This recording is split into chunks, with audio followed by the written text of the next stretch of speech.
شروع اللہ کا نام لے کر جو بڑا مہربان نہایت رحم والا ہے۔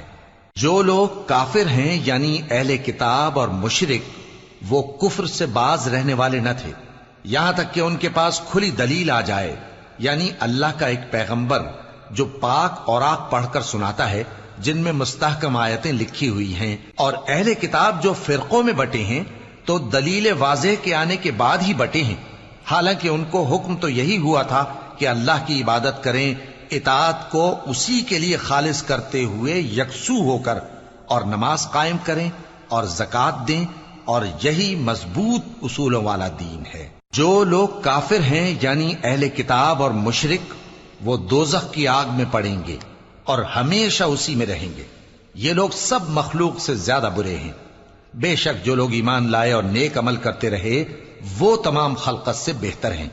ان کا صلہ ان کے پروردگار کے ہاں ہمیشہ رہنے کے باغ ہیں جن کے نیچے نہریں بہ رہی ہیں، ہمیشہ ہمیشہ ان میں رہیں گے۔ اللہ ان سے خوش اور وہ اس سے خوش۔